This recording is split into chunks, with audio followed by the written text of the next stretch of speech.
আগামী বছর অর্থাৎ ২০২৫ সালের শেষের দিকে জাতীয় নির্বাচন হতে পারে বলে জানিয়েছেন অন্তর্বর্তীকালীন সরকারের প্রধান উপদেষ্টা ডক্টর মোহাম্মদ ইউনূস। এর সঙ্গে নির্বাচন প্রক্রিয়া এবং নির্বাচন সংস্কার কমিশনের সুপারিশের পরিপ্রেক্ষিতে ও জাতীয় ঐক্যমতের ভিত্তিতে প্রত্যাশিত মাত্রার সংস্কার যোগ করা হলে অন্তত আরও ৬ মাস অতিরিক্ত সময় লাগতে পারে বলে উল্লেখ করেন তিনি।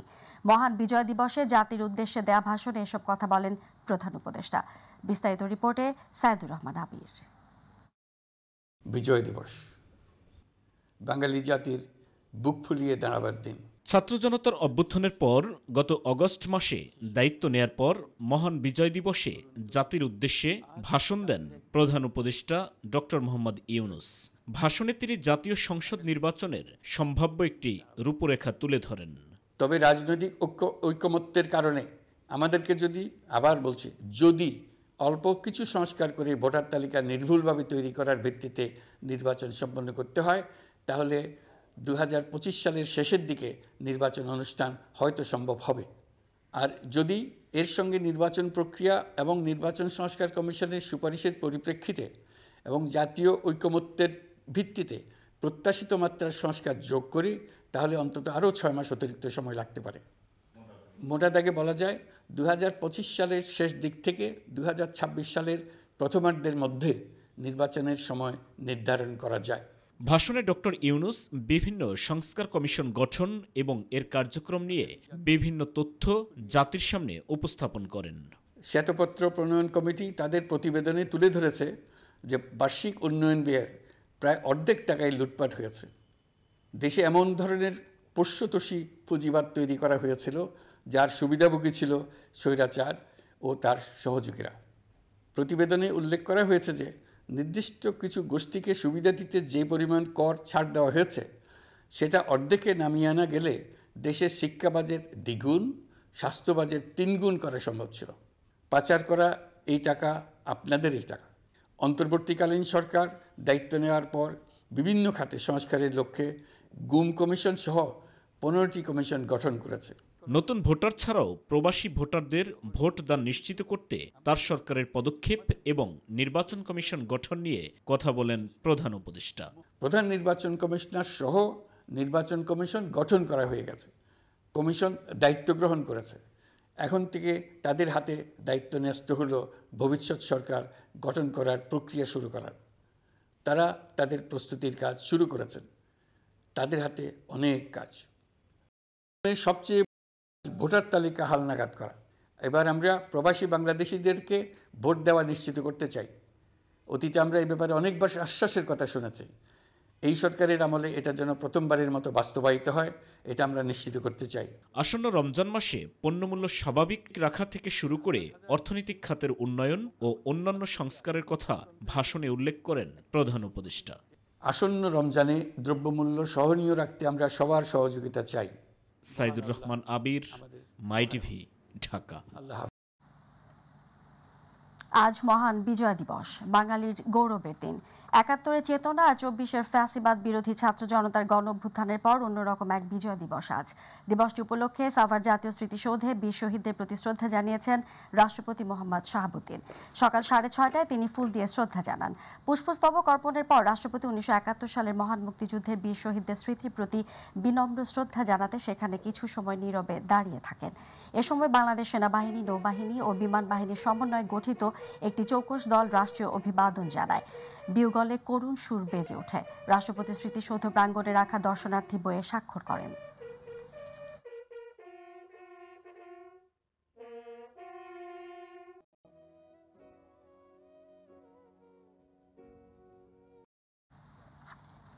মহান বিজয় দিবসে সাভার জাতীয় স্মৃতিসৌধে বীর শহীদদের প্রতি শ্রদ্ধা জানিয়েছেন অন্তর্বর্তী সরকারের প্রধান উপদেষ্টা ডক্টর মোহাম্মদ ইউনূস। সকাল ৭:১২ তিনি শহীদ বেদিতে ফুল দিয়ে শ্রদ্ধা জানান। এ সময় তার সঙ্গে ছিলেন পূর্ব তিমুরের প্রেসিডেন্ট জোসে রামোস হোর্তা, অন্য কয়েকজন উপদেষ্টা ও ৩ বাহিনীর প্রধান। পুষ্পস্তবক অর্পণের পর প্রধান উপদেষ্টা ১৯৭১ সালের মহান মুক্তিযুদ্ধের বীর শহীদদের স্মৃতির প্রতি বিনম্র শ্রদ্ধা জানাতে সেখানে কিছু সময় নীরবে দাঁড়িয়ে থাকেন। এ সময় বাংলাদেশ সেনাবাহিনী, নৌবাহিনী ও বিমান বাহিনীর সমন্বয়ে গঠিত একটি চৌকস দল রাষ্ট্রীয় অভিবাদন জানায়। বিউগলে করুণ সুর বেজে ওঠে। প্রধান উপদেষ্টা স্মৃতিসৌধ প্রাঙ্গণে রাখা দর্শনার্থী বইয়ে স্বাক্ষর করেন।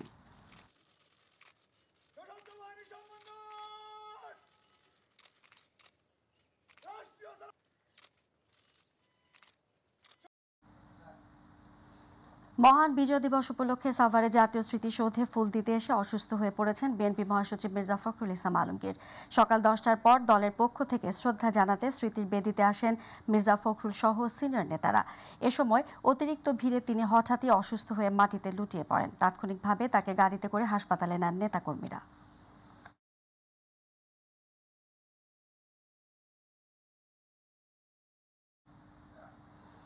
ঢাকার সাভারে জাতীয় স্মৃতিসৌধে শ্রদ্ধা নিবেদন করতে পতাকা ও ফুল হাতে অগণিত মানুষের ঢল নেমেছে।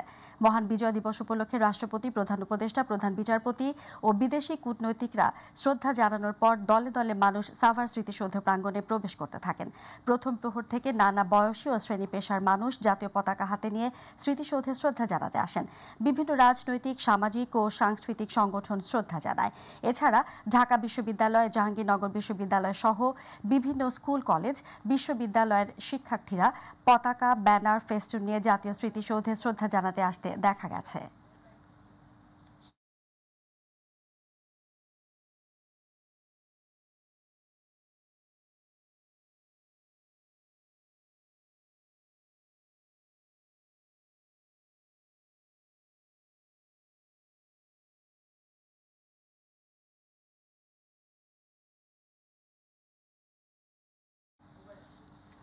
দর্শক, সাভারে জাতীয় স্মৃতিসৌধে আছেন সহকর্মী আবু সাইদ অপু। আমরা সরাসরি যুক্ত হচ্ছি তার সাথে।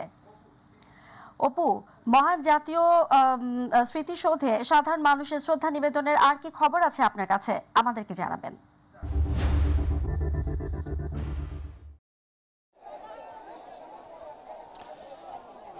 দেখুন ফৌজিয়া, এর আগে কিন্তু আমি একটি সংবাদে যুক্ত হয়ে জানাচ্ছিলাম যে আজকে যে মহান বিজয় দিবস, এই দিবস উপলক্ষে কিন্তু সাভার স্মৃতিসৌধে নানা শ্রেণী পেশার মানুষ এসে জড়ো হয়েছেন। কারণ যাদের ত্যাগের বিনিময়ে এই স্বাধীন বাংলা অর্জিত হয়েছে, যে বাংলাদেশে মানুষজন এত স্বাধীনতা উপভোগ করেছেন, সেই তাদের প্রতি আসলে বিনম্র শ্রদ্ধা জানাতে কিন্তু শত শত মানুষজন ছুটে আসছেন এবং নানা শ্রেণী পেশার মানুষজন ছুটে আসছেন এবং তাদের প্রতি ফুলের বিনম্র শ্রদ্ধা জানাচ্ছেন। এবং তাদের ভাষা একটাই, তাদের সাথে আমরা যখন কথা বলেছি তারা একটাই কথা বলেছে যে 1971 এবং 24-এর এই দুই স্পিডটাকে ধারণ করে যেন ভবিষ্যতে যেন তারা একটি নতুন সংবেদনশীল বাংলাদেশ গড়তে পারে, তেমন যদি তাদের প্রত্যাশার ইঙ্গিত ছিল। তেমনি অপর প্রান্তে আরেকটি বিষয় ছিল যে রাষ্ট্র সংস্কার করে দ্রুত একটি নির্বাচন দিলে একটি গণতান্ত্রিক পদ্ধতিতে যেন এই দেশটি পরিচালিত হয়, যাতে করে তাদের মানুষের অধিকার নিশ্চিত করতে পারে, সেরকম কিন্তু বক্তব্য এসেছে আমাদের কাছে। অর্থাৎ সব কিছু মিলে একটা কথা বলতে গেলে এখনও কিন্তু এই সাভার স্মৃতিসৌধে এখনও কিন্তু মানুষের ঢল, প্রচুর মানুষের ঢল, মানুষজন আসছেন এবং তাদের ফুলের শুভেচ্ছা জানাচ্ছেন। বিভিন্ন সামাজিক সংগঠন, সাংস্কৃতিক সংগঠন, বিভিন্ন স্কুল প্রতিষ্ঠান এবং বিভিন্ন রাজনৈতিক ব্যক্তিত্ব সবাই কিন্তু আসছেন এবং ফুল দিচ্ছেন। এবং ফুল দেওয়ার পরে যখন গণমাধ্যম কমিটির সাথে কথা বলছেন, তাদের প্রত্যাশার জায়গাটাই বারংবার একটা জায়গায় তারা গিয়ে দাঁড়াচ্ছেন যে আগামীতে যেন এই দেশটা ভবিষ্যৎ প্রজন্ম এবং তরুণ প্রজন্ম যেন সুন্দরভাবে কাটাতে পারে, সেই বিষয়টার দিকে তারা বারবার তাগিদ দিচ্ছেন। এবং এই জন্য যারা সরকারের উচ্চ পর্যায়ে যারা রয়েছেন তাদেরকে এই বিষয়টা নিয়ে আরও ভাবতে বলেছেন। আমাদের সাথে একজন আছেন, আমরা যদি একটু কথা বলতে চাই যে আপনাদের এই যে আজকের এইখানে আসার যে আগমনের এই বিষয়টা, আজকের এখান থেকে কি অভিজ্ঞতা নিয়ে আমাদের ভবিষ্যৎ প্রজন্মকে আপনারা কি উপহার দিতে চান সাধারণ মানুষ হিসেবে? আমরা 71 সালের যুদ্ধ দেখিনি, আমরা 24-এর যুদ্ধে অংশগ্রহণ করেছি, নির্যাতিত হয়েছে, আমরা অনেকে জেল খেটেছি, আমাদের অনেক তরুণেরা নিহত হয়েছে। আমরা চাই আগামীর বাংলাদেশ যেন দুর্নীতিমুক্ত বাংলাদেশ হয়, আগামীর বাংলাদেশ যেন ফ্যাসিস্ট মুক্ত বাংলাদেশ হয়। এই অন্তর্বর্তী যে সরকার, সেই সরকারের কাছে আমাদের এই তরুণ সমাজের, যুবক সমাজের দাবি, তারা যেন দ্রুত সময়ের মধ্যে সংস্কার করে এমন একটি নিরপেক্ষ সুন্দর নির্বাচন দিয়ে নির্বাচিত প্রতিনিধিদের কাছে ক্ষমতা হস্তান্তর করে, যেই সরকার আগামী দিনে ফ্যাসিস্ট হবে না, যে সরকার বাংলাদেশকে সোনার বাংলাদেশ গড়ার চেষ্টা করবে, এমন একটি সরকার আমরা আশা করি। সবাইকে ধন্যবাদ। ফৌজিয়া, আপনি শুনছিলেন, উনি বলছিলেন যে রাষ্ট্র সংস্কারের পরে নির্বাচনের মাধ্যমে গণতান্ত্রিক প্রক্রিয়া একটি নির্বাচন দিলে, দেশে অবাধ সুষ্ঠু নিরপেক্ষ নির্বাচন হলে, তাহলে এদেশ যেমন সমৃদ্ধির পথে এগিয়ে যাবে, তেমনি তাদের প্রত্যাশা পূরণ হবে এবং তরুণ যারা প্রজন্ম আছে এবং ভবিষ্যৎ প্রজন্ম আছে যারা, তাদের জন্য একটি অবারিত সুযোগ তৈরি হবে এবং নতুন বাংলাদেশের চমক দেখাবে। তো এটাই ছিল ফৌজিয়া আমার কাছে সাভার স্মৃতিসৌধ থেকে সর্বশেষ খবর। ফৌজিয়া। অপু, আপনাকে ধন্যবাদ। দর্শক, সাভার স্মৃতিসৌধ থেকে এতক্ষণ আমাদের সঙ্গে সরাসরি যুক্ত ছিলেন সহকর্মী আবু সাইদ অপু। মহান বিজয় দিবস উপলক্ষে বৈষম্য বিরোধী ছাত্র আন্দোলনের আয়োজনে বিজয় র্যালিতে অংশ নিতে রাজধানীর কেন্দ্রীয় শহীদ মিনারে জড়ো হচ্ছেন ঢাকার বিভিন্ন শিক্ষা প্রতিষ্ঠান ও থানা পর্যায়ের নেতাকর্মীরা। সকাল 10টা থেকে ছোট ছোট মিছিল নিয়ে শহীদ মিনারে জড়ো হতে শুরু করেন তারা। সবাই জড়ো হওয়া শেষ হলে শহীদ মিনার থেকে বিজয় র্যালিটি শুরু হবে।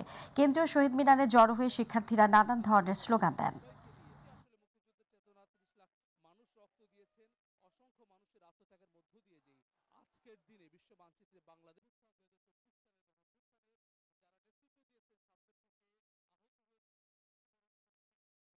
ছড়িয়েছেন এবং তার মধ্য দিয়ে যে স্বাধীনতার মূল চেতনা, বিজয়ের যে মূল চেতনা, যে ইচ্ছা, সেই আকাঙ্ক্ষা, সেটিকে পূরণ করার শ্রদ্ধা জানিয়েছে বৈষম্যবিরোধী ছাত্র আন্দোলন।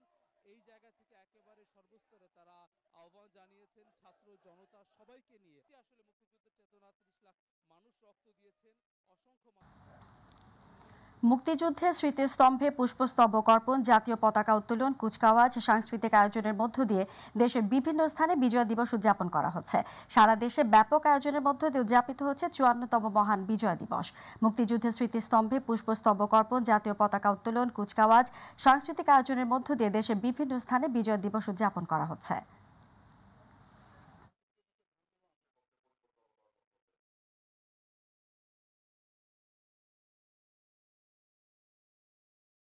দর্শক, গাজীপুর থেকে মহান বিজয় দিবস উদযাপনের সর্বশেষ পরিস্থিতি জানাচ্ছেন প্রতিনিধি AKM শিশির।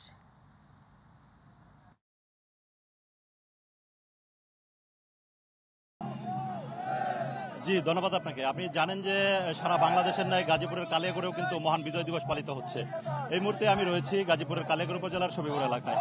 এখানে কালিয়াকৈর পৌর বিএনপির আয়োজনে কিন্তু একটি বিশাল আনন্দ র্যালি ও শোভাযাত্রা অনুষ্ঠিত হচ্ছে। আমি যদি আপনাকে এই মুহূর্তে দেখাতে চাই, এই মুহূর্তে কিন্তু আমার সাথে রয়েছেন কালিয়াকৈর পৌর বিএনপির যে যুগ্ম সাধারণ সম্পাদক রয়েছেন সাইদুদ্দিন আহমেদ, তিনি কিন্তু আমার সাথে রয়েছেন। আমি যদি তার কাছে জানতে চাই, আসলেও দীর্ঘ 15 বছর পর কিন্তু এই যে বিএনপির যে নেতাকর্মীরা, তারা কিন্তু সবাই উচ্ছ্বাসিত এবং যারা কারাবন্দী ছিল, কারা নির্যাতিত ছিল, তারা কিন্তু সবাই এই আনন্দ র্যালিতে অংশগ্রহণ করেছে। বিশেষ করে কালিয়াকৈরের সর্ববৃহৎ কিন্তু আজকের এই আনন্দ র্যালিটি এখানে অনুষ্ঠিত হচ্ছে। আমি এই মুহূর্তে যে বিএনপির এক নেতার সাথে রয়েছে, কালিয়াকৈর পৌর বিএনপির যুগ্ম সাধারণ সম্পাদক, তার কাছে জানতে চাইবো আসলেও এই অন্যান্য বছরের চাইতে এই বছর আপনাদের বিজয় দিবস কিরকম পালিত হচ্ছে?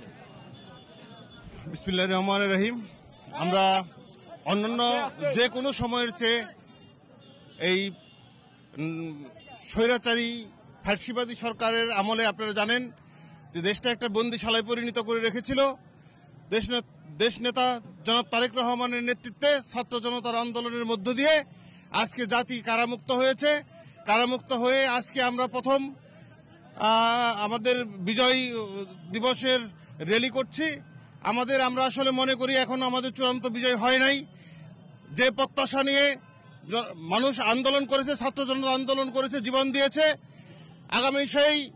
আগামী একটা জাতীয় সুন্দর একটা অবাধ সুষ্ঠু নির্বাচনের মধ্য দিয়ে জাতির সেই প্রত্যাশা পূরণ হবে, এটাই আমাদের আশাবাদ। এবং আমরা ইনশাল্লাহ জনাব তারেক রহমানের নেতৃত্বে আগামী দিনে সবাই ঐক্যবদ্ধ থেকে আমরা একটা সুন্দর এবং নিরপেক্ষ নির্বাচনের দাবিতে আমরা রাজপথে থাকব। আপনি শুনছিলেন যে আসলে যে তারেক রহমানের নির্দেশে কিন্তু আসলে আনন্দ র্যালি হচ্ছে এবং এই যে ধারাবাহিকতা সেটি কিন্তু অব্যাহত থাকবে এবং তারা কিন্তু চূড়ান্ত বিজয় আসার পরে আবার আনন্দ র্যালি করবে এই গাজীপুরের কালিয়াকৈর। শিশির, আপনাকে ধন্যবাদ। ছাত্র জনতার অভ্যুত্থানের পর নতুন বাংলাদেশে এসেছে বিজয়ের মাস ডিসেম্বর। 53 বছর আগে 1971 সালের 16 ডিসেম্বর বাঙালির 9 মাসের রক্তক্ষয়ী মুক্তি সংগ্রামের চূড়ান্ত বিজয় অর্জিত হয়। 30 লাখ শহীদ আর 2 লাখ মা বোনের সম্ভ্রমহানির বিনিময়ে অর্জিত হয় স্বাধীনতা। 71-এর চেতনা আর জুলাই ছাত্র জনতার আন্দোলনে পাওয়া স্বৈরাচার মুক্ত নতুন বাংলাদেশ যেন একই সুতোয় গাঁথা। দর্শক, বিস্তারিত রিপোর্টে নিয়ে আছেন সাইদুর রহমান আবির। 16 ডিসেম্বর মহান বিজয় দিবস, বাংলাদেশের স্বাধীনতার ইতিহাসের এক অবিস্মরণীয় গৌরবময় দিন। 1971 সালের এই দিনে বাঙালিরা পরাধীনতার শেকল ভেঙে প্রথম স্বাধীনতা লাভ করে পৃথিবীর বুকে জন্ম নেয় বাংলাদেশ নামে একটি স্বাধীন সার্বভৌম দেশ।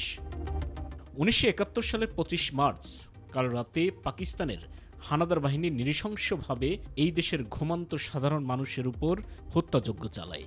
তারা যখন গণহত্যার পৈশাচিকতায় মেতে উঠেছিল, তখনই শুরু হয়েছিল বাঙালিদের প্রতিরোধ সংগ্রাম। দীর্ঘ 9 মাস শক্তিশালী পাক হানাদার বাহিনীর বিরুদ্ধে যুদ্ধ করেছিলেন দেশের সব ধর্ম, বর্ণ, ভাষার বীর সন্তানেরা। 30 লাখ মানুষের প্রাণ, 2 লাখ মা বোনের সম্ভ্রম আর বিপুল সম্পদহানির ভেতর দিয়ে মুক্তির সংগ্রামে সফল হয়েছিলেন মুক্তিযোদ্ধারা। অবশেষে ছিনিয়ে এনেছিলেন চূড়ান্ত বিজয়।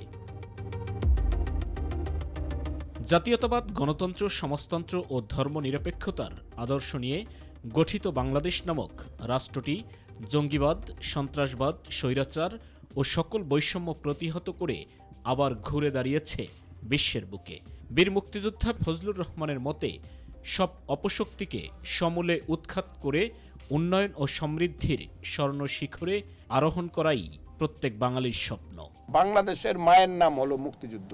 মুক্তিযুদ্ধের পেট ছিঁড়ে রক্তাক্ত অবস্থায় বাংলাদেশ বাইরেছে। পলিটিক্স মানে হইল অসাম্প্রদায়িকতা। হিন্দু নয় ওরা মুসলিম, জিজ্ঞাসা কোনো জন কান্ডারি বলো ডুবিছে মানব। আমি সেই পলিটিক্স, মানব সন্তান আমার, আমি সেই পলিটিক্স করছি।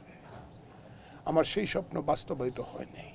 বাংলাদেশ বিরোধী ষড়যন্ত্রকারীরা অভূতপূর্ব উন্নয়ন, অগ্রগতি ও সমৃদ্ধিতে ঈর্ষান্বিত হয়ে অপতৎপরতা চালিয়ে যাচ্ছে নানাভাবে, নানা উপায়ে, দেশ ও বিদেশে বসে। এসব দেশবিরোধী অপশক্তিকে রুখে দেয়াই হবে বিজয়ের মাহেন্দ্রক্ষণে সকলের ঐকান্তিক অঙ্গীকার। কিন্তু মানুষ, আধুনিক শিক্ষিত মানুষ শিক্ষায় দীক্ষায় জ্ঞানে গুণে ত্যাগে তিতিক্ষায় বাঙালির সন্তানেরা বিজ্ঞানে উৎকর্ষ সাধন করে সারা পৃথিবীর সাথে যেদিন কন্টেস্ট করতে পারবে, সেই দিন আমার মুক্তিযুদ্ধের স্বপ্ন বাস্তবিত হবে। মধ্যযুগীয় রাজনীতি দিয়া না, মধ্যযুগীয় চিন্তা দিয়েও না। সাইদুর রহমান আবির, মাই টিভি, ঢাকা।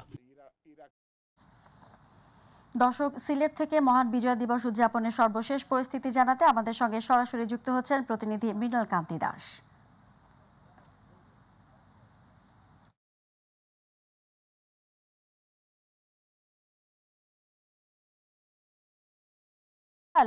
বিজয় উদযাপন আপনি কেমন দেখছেন, আমাদেরকে জানাবেন।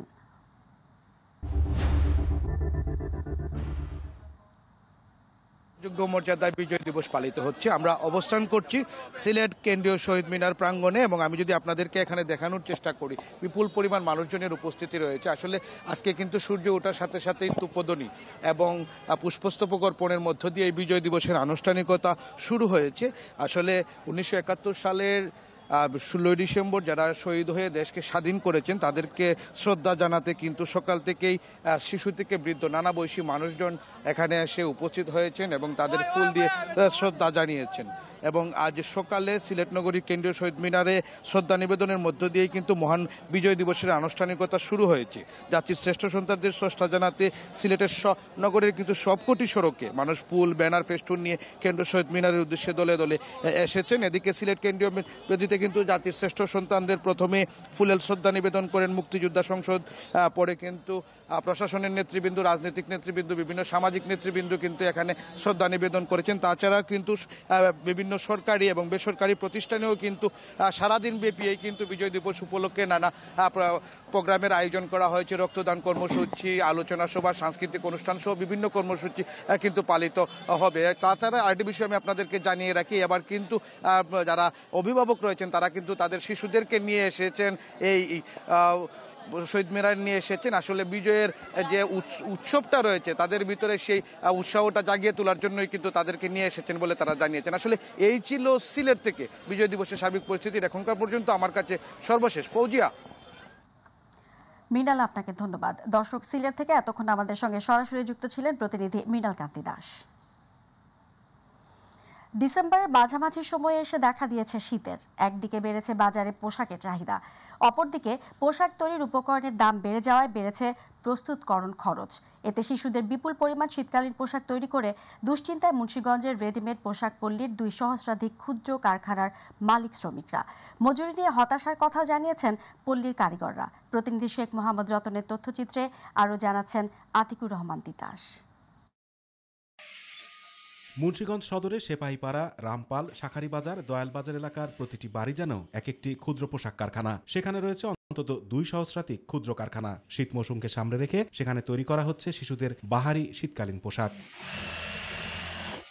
তবে এই নান্দনিক বাহারি পোশাক তৈরিতে যে কারিগররা দিনরাত পরিশ্রম করেন তাদের দৈনিক মজুরি মাত্র 500 থেকে 600 টাকা। এতে সংসার চালাতে হিমশিম খাচ্ছেন তারা। এবছর ডিসেম্বরের মাঝামাঝি সময়ে দেখা দিয়েছে শীতের। বাজারে চাহিদা রয়েছে শীতকালীন পোশাকের। এছাড়া পোশাক তৈরির উপকরণের দাম বেড়ে যাওয়ায় পোশাক প্রস্তুতকরণ খরচও বেড়েছে। এতে পুঁজি নিয়ে দুশ্চিন্তায় কারখানা মালিকরা। এ কারণেই বাড়ছে না কারিগরদের মজুরি। জিনিসপত্রের সব জিনিসের দাম বাড়ছে, কাপড়ের দাম বাড়ছে, কিন্তু আমরা মাল আমাদের লাভে থেকে কমে গেছে। আমাদের শীতের ব্যবসাটা কিছু সাপোর্ট হিসাবে অনেক সময় নিয়ে আমরা, কিন্তু সাপোর্ট হিসাবে নিয়ে আর উল্টা ক্ষতিগ্রস্ত হইতেছি বর্তমান সময়ে। আমাদের 500-600 টাকা মজুরি পত্র আছে, এই মজুরি তো আমাকে পোষায় না। যে কাজে ডিউটি বেশি, ইনকাম কম। চলতি বছর 50 থেকে 55 কোটি টাকার শিশুদের শীতকালীন পোশাক বিক্রির টার্গেট রয়েছে বলে জানান স্থানীয় বিসিক কর্মকর্তা। বাচ্চাদের যে পোশাক উৎপাদন রয়েছে এর সাথে সংশ্লিষ্টতা রয়েছে। তো এই বছরে যে শীতকালীন যে তাদের যে একটা লক্ষ্যমাত্রা রয়েছে সেটা 50 থেকে 55 কোটি টাকার লক্ষ্যমাত্রা রয়েছে। মুন্সিগঞ্জের ওই 2 সহস্রাধিক ক্ষুদ্র পোশাক কারখানায় অন্তত 30,000 কারিগর কাজ করেন। আতিকুর রহমান তিতাস, মাই টিভি।